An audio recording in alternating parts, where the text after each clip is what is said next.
Bien, pues vamos a pasar a la siguiente pregunta que nos han hecho los oyentes o lectores. Una vez que tú pasas la infección por este coronavirus, ¿puedes volver a contagiarte por él? Es decir, ¿hay posibilidad de que haya una reinfección?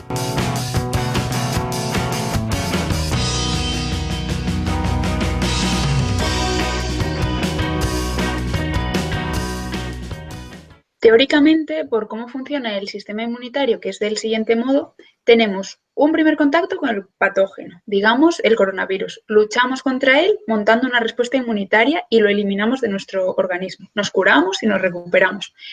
Esta primera infección nos confiere una memoria inmunitaria, de manera que la segunda vez que tengamos contacto con el mismo patógeno ya tendremos armas dispuestas para acabar con él mucho más rápido, incluso sin tener síntomas. Se dice entonces que somos inmunes. Es así como funcionan también las vacunas, que todos conocemos, en la que sustituimos ese primer encuentro con la infección por una dosis de vacuna, de manera que cuando nos encontremos con el patógeno de verdad, ya tendremos esas armas para luchar contra él. Entonces la pregunta es, ¿sucede esto con el coronavirus? ¿Nos permite generar memoria? En principio debería ser así.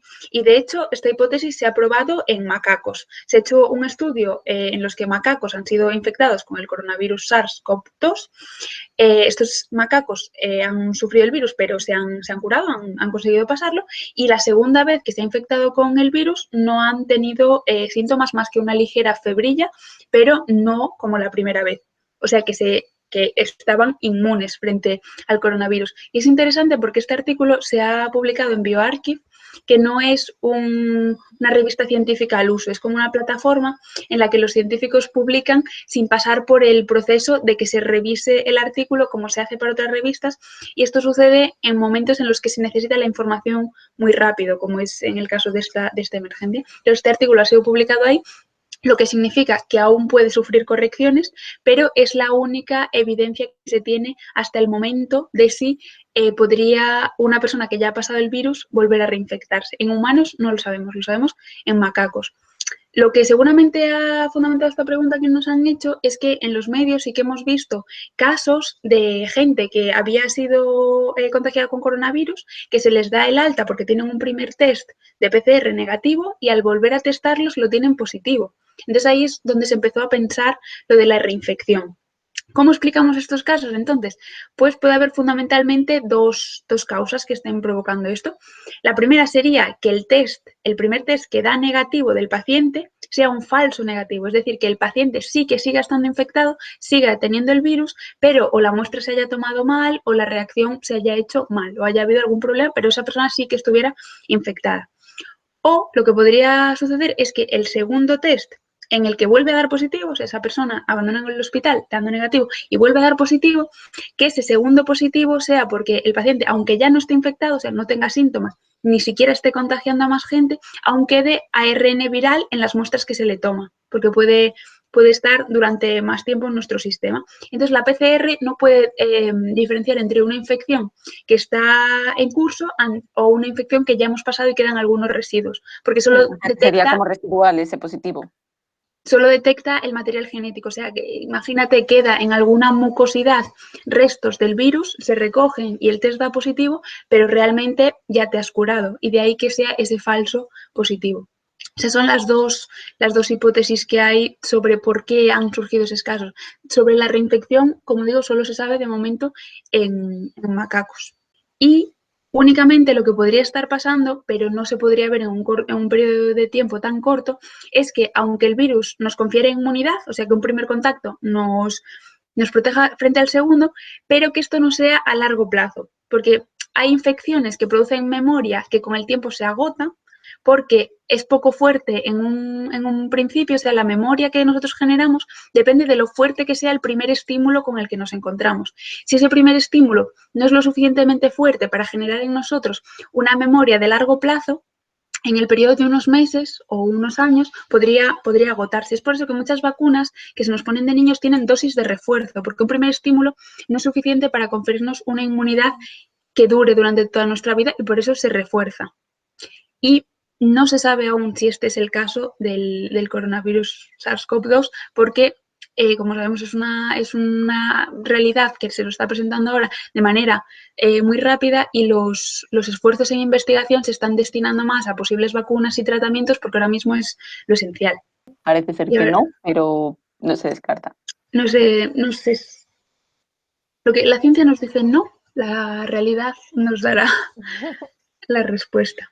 Vale, porque el otro día en el artículo sobre pandemias que escribió Carmen se hablaba sobre otras pandemias anteriores del SARS o el MERS.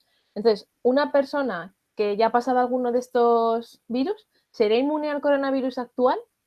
¿Y una vacuna contra el SARS hubiese sido también efectiva para este nuevo virus? Pues respecto a esto, no he encontrado ningún estudio científico de personas que hayan pasado ambos. No sé si es porque pues, si lo han pasado asintomático o simplemente porque no es tampoco prioridad buscar a estas personas. Lo más parecido que se ha hecho es que el mismo grupo de investigación que caracterizó el virus también estudió las propiedades neutralizantes de los anticuerpos frente a ese virus.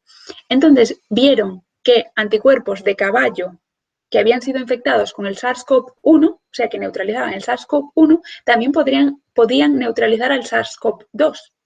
Lo que implica esto es que si los humanos también hiciéramos esto, nuestros anticuerpos del CoV-1 neutralizarían al CoV-2. Y entonces sí que serían inmunes esas personas que hayan pasado la primera infección. ¿Cuál es el problema? Que no sabemos si la memoria que ha producido el SARS-CoV-1 es lo suficientemente persistente como para durar de 2002 a 2020. Y no hay estudios en personas al respecto. Claro, yo lo que he encontrado es un estudio de otro laboratorio que lo que ha hecho ha sido, bueno, los epítopos, primero voy a definirlo, son las partes del virus, de la proteína, que los anticuerpos reconocen. O sea, son secuencias muy chiquititas y contra lo que el anticuerpo va, lo que reconocen. Entonces han cogido todos los epítopos para el SARS-CoV-1, que se habían desarrollado anticuerpos contra esos epítopos, y se ha hecho un screening, bueno, un estudio de cuántos de esos epítopos, de estas pequeñas secuencias, siguen presentes en el SARS-CoV-2. Es decir, de todos los anticuerpos de la gente que pasó el SARS-CoV-1, esas secuencias que reconocían sí siguen presentes en el SARS-CoV-2. Y han encontrado que hay, bueno, de un tipo 16%, de otro 23%, pero bueno, que hay un pequeño porcentaje que sigue presente en el SARS-CoV-1 y que por tanto estos pequeños epítopos podrían ser candidatos para meterlos en una vacuna y que nuestro cuerpo pues aprendiera a reconocerlos y atacarlos. Pero bueno, son candidatos por ahora, evidentemente pues es un proceso mucho más largo y bueno, pues ya veremos cómo van, pero bueno, de lo del SARS-CoV-1 sí que se ha aprendido. Pues realmente es una estrategia muy, muy inteligente porque si ya sabemos frente a qué partes, a qué epítopos del virus nosotros producimos anticuerpos para neutralizar, para eliminar el virus, del SARS-CoV-1, si esos mismos están presentes en el SARS-CoV-2, cabe esperar que sean los mismos. Entonces, para diseñar una vacuna, si fueran esos mismos epítopos, nos garantizaríamos una respuesta con anticuerpos. Y nada, es lo que un poco se puede extraer del SARS-CoV-1, porque evidentemente supongo que se puede perder inmunidad y que además hay demasiadas variables para que se adquiera, se conserve esa inmunidad de un virus contra el otro, es como en la gripe, así que... Y volviendo un poco a la pregunta, supongo que sí que hubiera una vacuna completamente formulada frente al SARS-CoV-1, que estuviera ya lista, igual sí que habría que modificar solo pequeñas partes de los epítopos que se formulan en la vacuna para conseguirla, que es lo que se hace con el virus de la gripe, que cada año se cambia ligeramente, pero ya se tiene una estructura de vacuna. Sí. Bueno, decir a los oyentes que todo esto son, como podéis ver, un poco nuestras hipótesis y pensamientos. De lo que hemos leído. Esto no es tan leído como a lo mejor la contestación a otras preguntas, pero tiene cierta lógica, ¿no? Bien, pues hasta aquí todo por hoy en este nuevo episodio de Ciencia con Carmen, especial coronavirus. Y no olvidéis dejar los comentarios si os ha gustado, si no, y suscribiros a nuestro canal de YouTube y también seguirnos en Twitter y en Instagram. Y nada, pues todo por hoy. Despedimos desde los estudios de nuestras casas. Desde los confinamientos madrileño, grenoblense y campocriptanense, lo dejamos por hoy. Nos vemos en la próxima. Adiós. Adiós.